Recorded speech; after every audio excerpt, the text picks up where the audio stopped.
Beaucoup de personnes se rencontrent et sont faites et réellement pour évoluer ensemble, mûrir ensemble, vieillir ensemble et passer leur vie ensemble. Mais parce que l'être humain est devenu fragile, au lieu que ça soit lui qui influence son environnement, il se laisse influencer par son environnement. L'amour naît dans l'intimité, dans le secret bien souvent, mais parce que cet amour-là veut s'exposer et permet à des personnes de s'immiscer au milieu d'elles, les relations, et l'amour devient vulnérable. L'amour est quelque chose à protéger et non à exposer ou à comparer. Dans l'ère du paraître où nous sommes, si nous ne restons pas lucides, nous croirons aux mensonges du monde qui est à fond dans le paraître et nous allons perdre ce que nous avons de plus précieux.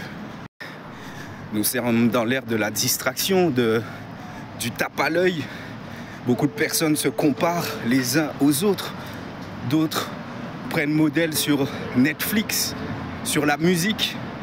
Or, Netflix, c'est des comédiens, des acteurs qui ne vivent même pas ensemble. Les chanteurs qui vous parlent d'amour, pour la plupart, n'ont même pas une vie de famille, ne sont pas mariés, ni engagés.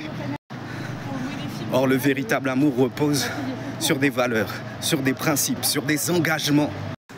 D'autres créent des relations en fonction des affinités, en fonction de ce que l'autre peut lui apporter ou pourra lui apporter, mais sans l'amour, qui font que les fondations de ces choses seront ébranlées.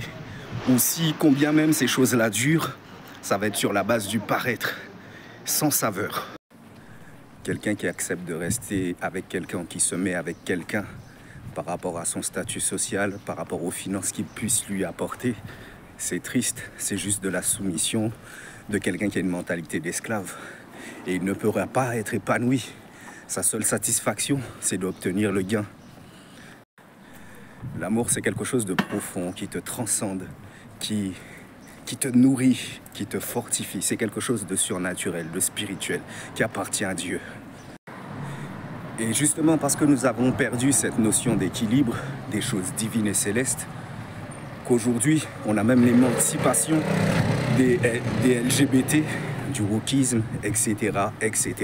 Chacun veut faire paraître et montrer quelque chose sans forcément que cette chose-là soit savourée, agréable et au bénéfice de ces mêmes personnes-là. Ne soyez pas complexés. Dans l'amour vrai, il y a parfois des frictions, des tensions. Il y a parfois des mésententes et même des étincelles. Ça, c'est l'amour vrai. L'important, c'est de pouvoir comprendre comment mieux faire et éviter ces choses-là qui nous blessent l'un l'autre. L'amour est une marche vers la perfection dans l'amour, dans l'atteinte d'une certaine paix, dans la quête de l'intérêt de l'un et l'autre. Parce que l'amour, c'est la réciprocité. Si vous voyez un couple autour de vous qui ne s'embrouille jamais, dites-vous qu'il y a anguille sous roche. Parce qu'un vrai couple passionné, il y a des tensions et il y en aura. Bien sûr, le but, c'est pas qu'on reste comme ça sur le long terme, mais c'est ça. On est dans un monde qui veut nous en mettre plein la vue, qui nous présente des belles couvertures, en écartant là et les réalités des choses. Et de ce fait-là, nous ne pouvons pas être enseignés. Nous ne pouvons pas accepter aussi parfois que les choses ne se passent pas comme nous le voulons. Mais en ce matin, je délivre ce message afin que plusieurs d'entre vous puissent avoir la paix, la lucidité nécessaire de pouvoir comprendre, de pouvoir faire preuve de résilience aussi, en comprenant que c'est comme ça que les choses fonctionnent. Ne nous emballons pas.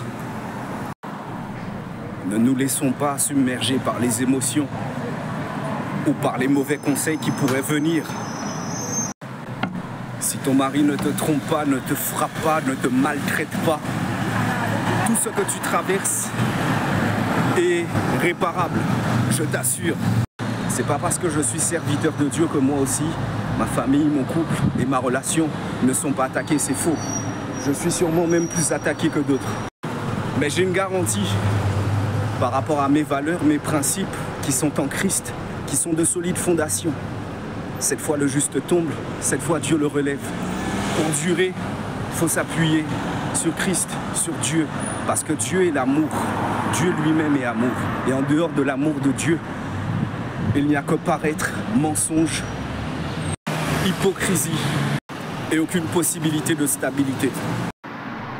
Je prie pour que vous puissiez continuer à vous aimer, à valoriser cette grâce-là que Dieu vous a faite, de pouvoir vous rencontrer, à vous battre pour que cet amour-là résiste à toute forme d'adversité, de difficulté, de temps et de circonstances.